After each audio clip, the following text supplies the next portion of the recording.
10월 7일 수요일의 뉴스 매거진입니다. 시청자 여러분, UCC라는 말 들어보셨습니까? User Create Content의 줄임말인데요. 사용자가 직접 영상물을 동영상으로 제작하는 것을 말하는 겁니다. 폭발적인 인기를 누려서 TV 광고와 뉴스 기사까지도 일반인의 아이디어가 넘치는 동영상 작품으로 꾸며지고 있다는군요. 주로 카메라가 부착된 핸드폰을 활용해서 UCC 동영상을 만들다 보니까 심지어 산부인과 병원의 태아 초음파 촬영 장소에서도 이 UCC 동영상을 만든다고 합니다. 그런데 그걸 악용해서 태아의 성감별을 하는 상술까지 범람하고 있다니까 이 지나치면 모자란만 못하다는 과유불급이라는 고사성어가 생각나네요. 지구촌 소식 묶어 전해드리겠습니다. 첫 소식입니다. 이 피부 미인이 되고 싶으시다면 우선 스킨케어 제품을 줄이라고 하는군요. 뉴욕의 유명 피부과 의사 쿡 볼드는 화장품 적게 바르기 운동을 펼치고 있다고 하는데요. 최근 뉴욕타임스와의 인터뷰에서 대부분 여성들은 딱 두 가지 종류, 즉 순한 클렌징 제품과 좋은 자외선 차단제면 충분하다고 설명했다고 합니다. 성분 확인이 안 된 화장품을 여러 개 바르게 되면 오히려 피부 트러블을 일으키게 된다고 하는군요. 비타민 C 함유 제품은 주름 개선 효과가 있다는 레티놀과 만나면 좋지 않으며 또 반면 노화 방지에 좋다는 비타민 E 제품과 같이 바르면 시너지 효과를 낸다고 합니다. 화장품에는 계면 활성제, 유화제 등이 들어있는데 크림, 로션, 에센스 등 여러 라인의 제품을 섞어서 사용하고 또 덧바르게 되면 황금 배합이 깨지고 각종 계면 활성제 등이 상호작용해서 효과를 상쇄시킬 수도 있다고 합니다. 그리고 최근 발간된 컨슈머 리포트의 보고서에서는 9개의 각종 브랜드의 주름 완화 크림을 조사한 결과 가격대가 낮은 제품 상당수가 좋은 평가를 받아서 비싼 화장품이 좋을 것이라는 기대를 깨뜨렸다고 합니다. 화장품도 다이어트가 필요한 시기인 것 같습니다. 다음 소식입니다. 이 5년 동안 주가지수 상승률 787%. 세계에서 가장 역동적인 증권 시장으로 평가된 나라가 어딘지 혹시 아세요? 아프리카의 케냐입니다. 케냐에서는 기업가든 농부든 돈이 많든 또 적든 아직 규모는 작지만 하루가 다르게 치솟는 주식시장에 돈을 몰아넣고 있다고 영국 일간 가디언이 6일 보도했습니다. 이런 증시 붐은 22살에서 40살 사이의 젊은 층이 주도하고 있는데 이들은 돈이 생기면 땅이나 가축 또는 차를 사는 전통을 이 주식에 투자하는 것으로 바꾸었다고 합니다. 언론에서는 주식의 문외한인 농부들마저 이 소를 판 돈으로 주식을 산다면서 이 주식 열풍을 전하고 있고 또 주식 투자로 돈을 번 억만장자도 수두룩하다고 합니다. 자연 속에서 여유롭게 살 것으로만 여겨지던 이 아프리카의 생활에 이 주식 투자 광풍이라니 왠지 어울리지가 않는 것 같습니다. 다음 소식입니다. 이 세계인의 입맛을 단숨에 사로잡아버린 스타벅스가 어떤 브랜드의 커피보다도 맛있다는 이 선입견을 이제 버려야 할 때가 온 것 같습니다. 소비자 정보지 컨슈머 리포트 매거진 3월호는 이 주요 패스트푸드 체인의 커피를 비교해서 실었는데 설탕과 우유 등 어떠한 첨가물도 들어가 있지 않은 이 순수 블랙 커피만을 비교했을 때 이 스타벅스 커피는 쓰고 탄맛이 난다고 했고 또 맥도날드는 스타벅스와 같은 원산지인 아라비카 커피콩을 사용하는데 이 커피 맛이 더 깔끔하고 적당히 강하다는 평가를 받았다고 합니다. 맥도날드 커피는 맛이 가장 뛰어나면서도 저렴하기까지 하다고 평가했습니다. 반면 가장 비싼 던킨 도너츠 커피는 이 묽고 값도 비싼 데다 매력 없는 커피로 평가받았고 버거킹은 심지어 커피라기보다는 뜨거운 물과 같은 음료라는 쓴소리를 들었다고 하네요. 성공 신화까지 이끌어냈는데 최근 출시한 맥도날드 프리미엄 커피의 협공을 받고 있군요. 다음 소식입니다. 우리는 자신의 몸에 대해 얼마나 알고 있을까요? 미국의 과학 사이트 livescience.com은 이 4일 우리가 모르는 인체의 비밀을 소개했는데요.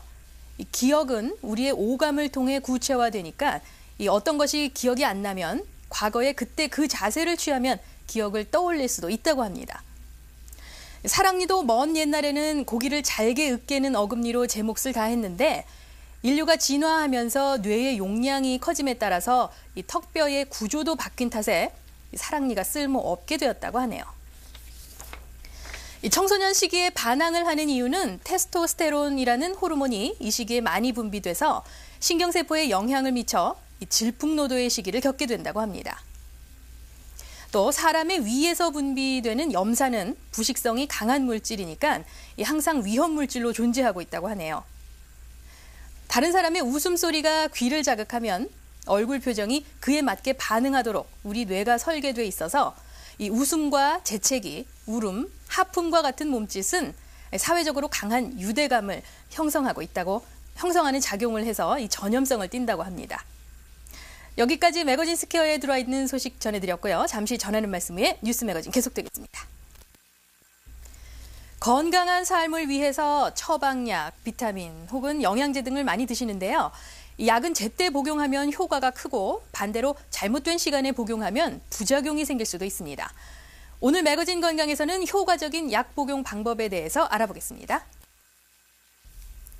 안녕하세요. 현대약국의 김일순 약사입니다. 2007년 새해가 벌써 한 달이 지났네요. 금년 새해도 건강하시고 많이 행복하시기 바랍니다. 저는 지난 28년간 로렌스 한인타운에 있는 현대약국을 경영했습니다. 여러분을 만나면서 처방약, 기침, 감기약 등 처방이 필요하지 않는 약, 또 건강식품 등을 권해드리면서 언제 어떻게 이런 약들과 건강식품을 복용하는 것이 여러분의 건강에 도움이 되는지 상담하는 기회가 많았습니다.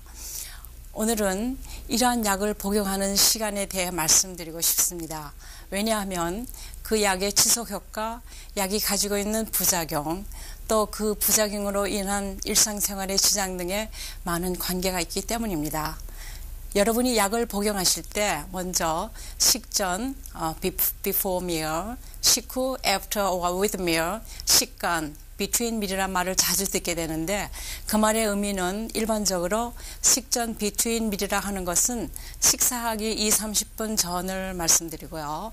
식후 after with meal이라 하는 것은 식사 후 바로 혹은 식사 후 30분 이내를, 식간 between meal이라는 말은 아침, 점심 중간, 점심, 저녁 중간 혹은 식사 전 1시간이나 식후 1시간을 의미합니다. 이제는 여러분이 일반적으로 많이 드시는 약들의 복용법을 말씀드리겠습니다. 첫째, 영양제 복용 방법입니다.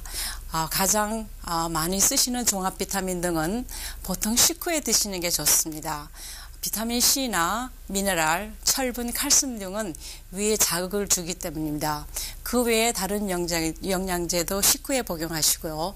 혹시 여러 가지 영양제를 복용하실 경우에는 여러 번에 나눠서 같이 중복되는 효과를 피하시고 드시는 게 좋을 것 같습니다. 그리고 제가 좀 강조해서 말씀드리고 싶은 것은 타이레놀 등 아세트아미노펜이 들어있는 약을 드실 경우에는 술 드신 뒤에는 절대로 복용하지 마시기 바랍니다. 이것은 알코올과 함께 드시면은 간과 신장에 치명적인 손상을 주기 때문입니다. 셋째, 혈압약 같은 것은 식후에 드시는 게 좋을 것 같습니다. 특히 혈압약 중에 이뇨제가 같이 곁들여진 혈압약은 오전에 드시는 게 좋습니다. 왜냐하면 저녁에 드시면 주무시는 동안 소변을 자주 보는 그런 불편함이 있기 때문입니다. 혹시 2가지 이상 혈압약을 복용할 경우에는 오전, 오후 2번에 나눠서 드시는 것이 하루 종일 균일하게 혈압을 낮추는 효과가 있습니다. 넷째, 위장약은 그 약이 효과를 내려면 복용하신 약이 위에 흡수되어 녹아서 위점막에 흡수되는 시간이 필요하므로 바로 우리가 자극적인 음식을 섭취하게 되면 위에 자극을 주기 때문에 식사 전에 복용하는 것이 좋습니다. 관절약, 신경통약은 일반적으로 그 정도의 차이는 있지만 위장에 장애가 있으므로 꼭 식후에 드셔야 합니다. 관절약을 적절히 복용하지 않으셔서 위염이나 위궤양, 위장 출혈로 고통받는 경우를 많이 봤습니다. 콜레스테롤 낮추는 약, 우리 흔히 요즘에 많이 드시는 그 리피톨이나 메버콜, 리조콜 같은 약은 저녁 식사 후에 드시는 게 좋습니다. 왜냐하면은 이 약은 눈을 침침하게, 그러니까 블러리하게 하는 그런 부작용이 있기 때문에 만약에 약을 오전에 드시면은 책을 읽거나 운전하실 때 불편을 주기 때문입니다. 당뇨약은 음식과 함께 혹은 식전에 드시도록 하셔야겠습니다. 음식 중에 있는 당을 낮추려면 약효를 낼 수 있는 시간이 필요합니다. 약을 드신 후 1시간이 넘도록 식사를 하지 않으면 이 약의 당을 낮추는 효과를 인하여서 저혈당 쇼크를 일으킬 수도 있습니다. 이상 말씀드린 대로 약은 언제 어떻게 드셔야 하는 것이 매우 중요합니다. 꼭 기억하시고 드셔서 건강하고 행복하신 여러분과 가정이 되기를 바랍니다. 감사합니다. 미국만큼 이민자가 많고 밍크 제품과 은 제품으로 유명한 아르헨티나. 신비와 호기심의 매력이 넘치는 나라라고 하는데요. 여행 전문가 강성영의 자세한 안내를 받으시면서 가볼 만한 곳 출발하겠습니다.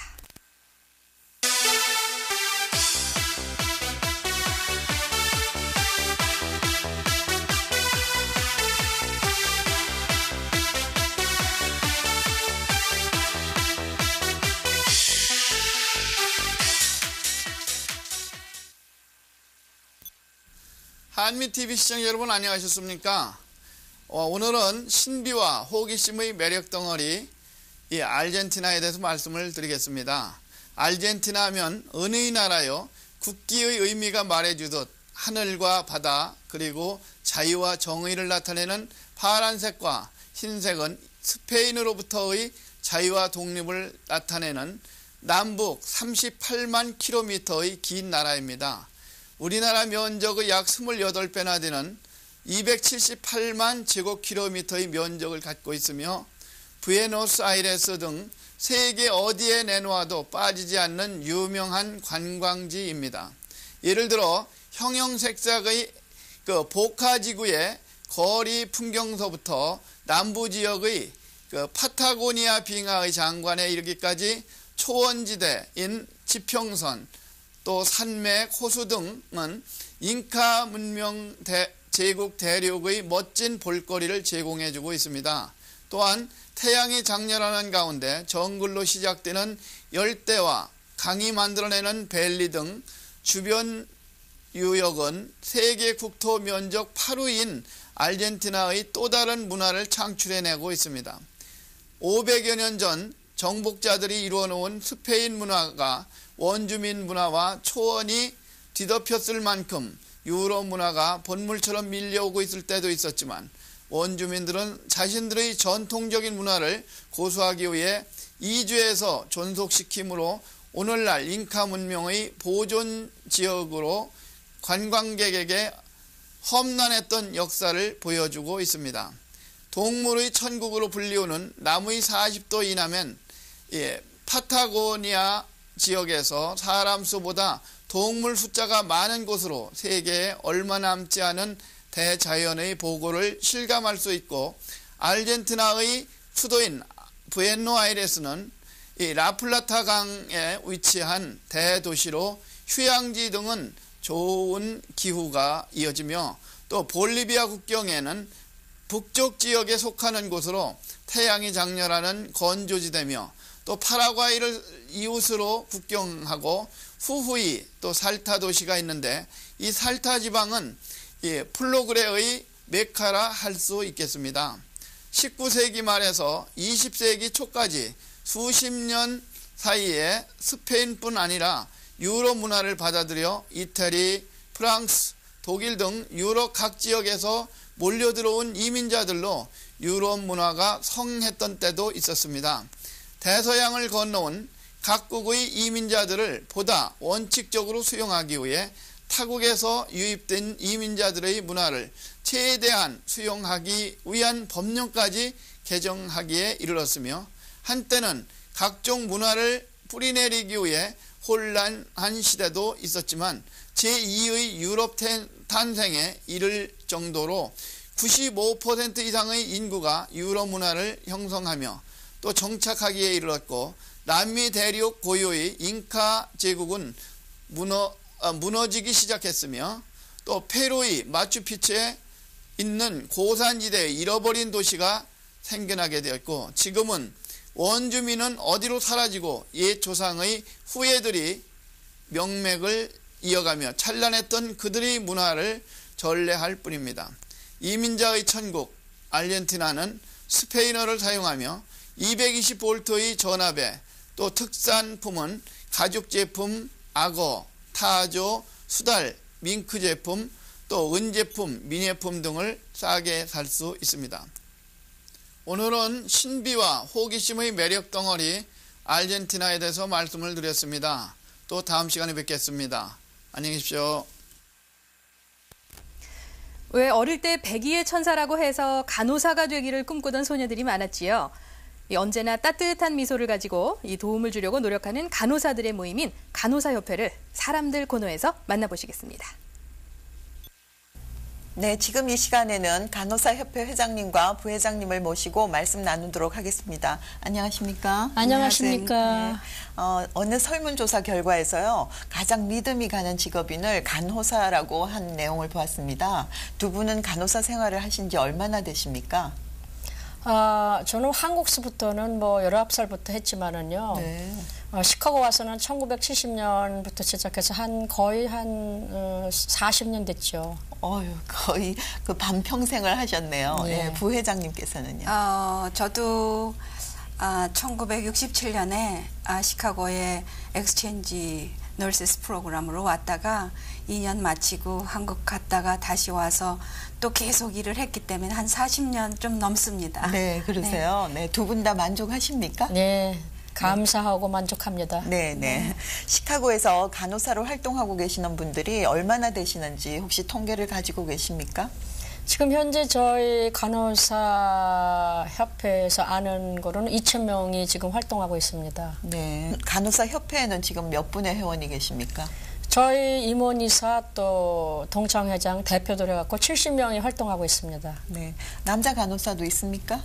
그러면요, 저희가 미시간에 그 장학 제도를 위해서 어플리케이션 받을 때 닥터럴 디그리 남자분들이 여러 명이 지원하고 네. 또 제 아는 분도 또 아들이 지금 현재 미국에서 간호대학 나고 간호사로 활동하고 있습니다. 네, 그러세요. 네. 부회장님, 간호사 협회는 활발히 장학 사업을 하고 있는 것으로 알고 있는데요. 어떤 식으로 장학 제도를 운영하고 있습니까? 간호사협회 안에는 장학 위원회가 있어요. 그래갖고 그 펀드레이스를 매년 크리스마스에 펀드레이스 디너를 해요. 그래서 거기서 이제 장학금을 모아가지고 이제 또 그 각 학교에다가 그 스칼라십에 이제 참석할 그런 학생들에게 어플리케이션을 받아요. 네. 그래갖고 이제 그 중에서 마땅한 그런 학생을 뽑아가지고 1년에 한 번씩 장학금을 수여해요. 근데 이제 저희가 앞으로 더 할 것은 그냥 장학금을 줌으로써 끝나는 게 아니라 그 사람들을 계속 팔로우업 해갖고 우리 이 간호사 협회에 이제 벌써 1세들이 많이 나이 먹어가니까 그 1.5세들을 많이 영입했으면 좋겠어요. 그런 의미에서 장학 사업이 좀 더 커졌으면 좋겠어요. 그러기 위해서는 많은 도움이 필요하거든요. 네. 그래서 거기에 도움을 많이들 주셨으면 좋겠어요. 네. 그게 바람이에요. 예, 그럼 간호사 장학금은 간호과 지원 학생한테만 주어집니까? 예. 그러니까 간호사를 지원하는 분, 이제 지금 학부를 하시는 분, 또 마스터, 또 닥터스 디그리. 그래갖고 점점 또 1.5세들이 주류사에 나가갖고 큰 활동을 할 수 있게, 그러니까 받침을 해준다, 그렇게 생각하시면 되겠어요. 네네. 한인 간호사협회가 범아시안 간호사연합회 카니에도 참여하신다고 하는데요. 어떤 나라들이 멤버로 있고 어떤 취지로 구성되는 겁니까? 예, 이것은 Coalition of Asian American Nurses Illinois Association 해갖고요. 네. 주로 칸이라고 저희가 부릅니다. PNA 하면 필리핀이요. 그 다음에 TNA 타일랜드, INA 인디안, VNA 베트남, KNAM 코리안 널시스, 또 자펜도 있고요. 차이니즈 널스도 있습니다. 여기서는 우리가 아시안 널스로서 우리가 여러 가지 그 랭귀지 베리어, 언어 장벽도 있을 수 있고요. 또 RN 시험 문제, 토플이라든가 여러 가지 문제, 어려운 문제들, 또 널스리를 하면서 좀 더 좋은 그런 환경에 그런 문제, 또 좀 더 봉급을 올릴 수 있는 문제요. 그다음에 또 우리가 그 롱텀 케어도 하면서 홈케어도 하고요. 또 시니어 케어 앞으로 또 저희들이 그 우리가 또 시니어가 되고 롱텀 케어 대상이 저희들이 될 수 있거든요. 그런 모든 그 간호를 질적으로 향상하기 위해서 이것을 우리가 세미나라든가 스콜라십을 통해서 저희가 그런 더 활성화시키는 그런 멤버입니다. 네, 그렇습니까?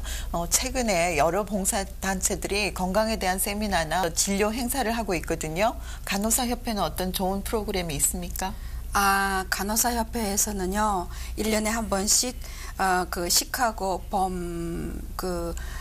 커뮤니티를 위해서, 건강보험이 좀 없으시고 하신 분들을 위해서, 헬스 페어를 해요. 거기에 이제 간호사협회에서 나가서 적극적으로 도와드려요. 그리고 또 각 기관에서 우리 이제 또 교육부도 있고, 봉사부도 있고 한데 이제 거기서 자체로 세미나를 개최해서 또, 그 간호사 내지는 또 간호사가 아니신 분들, 그런 분들이 참석해서 그 건강에 대해서 좀 더 많은 지식을 가질 수 있으시는 그런 세미나를 개최합니다. 네. 덧붙이실 말씀 있으세요? 네, 저희가 이게 건강에 대한 거는 많죠. 네. 또 우리가 약론, 또 리빌리테이션 테라피, 또 환자 간호할 때 특히 물리치료 같은 걸요. 그런 것을 잘 모르는 사람들한테 저희가 다 안내하고 해서 더 많은 그 건강에 대한 보조나 도움을 받을 수 있도록 저희가 많은 프로그램을 갖고 있습니다. 네. 그리고 다른 좋은 알리고 싶으신 행사나 앞으로 계획하시고 있는 행사가 있으시면 말씀해 주시죠. 예, 특히 저희 그 WCNF라는 이게 월드 크리스천 너싱 파운더라는 클럽이 있는데요. 이거는 세계 기독 간호 선교회입니다. 여기 우리 LA의 이송희 그 선생님이 서울대학을 옛날에 나오신 분인데 이분이 학장까지 하셨죠. 이분이 하는 거는 그 캄보디아의 라이프 유니버시티에서 간호 대학을 세우셨습니다. 그래서 간호사로서 선교를 많이 하시고요. 또 장연화 선교라고 비라카미 이거는 베트남, 라오스, 캄보디아, 미얀마는 지금의 버마입니다. 네. 이 모든 그 각 나라를 시찰하면서 순방하면서 특히 미셔너리의 목적을 가지고 선교 활동을 하는데 저도 사실 갔었습니다. 네. 그래서 우리가 그 간호사가 꼭 간호 그 건강에 대한 시카고에서 우리 활동도 있지만은 좀 앞으로는 세계 범아시아적으로 아니면 정말 이렇게 온 세계를 향한 그런 선교 활동을 하는 것이 얼마나 그 많은 사람들을 더 특히 아프고 예를 들면 캄보디아 같은 데는 탈레놀이 없답니다. 네. 그리고 우리 많은 그 미국에서 좋은 약품을 가지고 타국에 가서 도와주는 것이 정말 간호사의 그 큰 도움이 되는 선교 활동이라고 생각합니다. 네, 좋은 활동을 하고 계시군요. 네, 우리가 간호사를 백의의 천사 나이팅게일이라고도 하죠. 몸이 불편하신 분들에게 따뜻한 손길이 되어주시는 아름다운 직업인 것 같습니다. 오늘 두 분 자리해 주셔서 감사합니다. 감사합니다. 2월 7일 수요일의 뉴스 매거진 여기서 인사드리겠습니다. 시청해주신 여러분 대단히 고맙습니다. 안녕히 계십시오.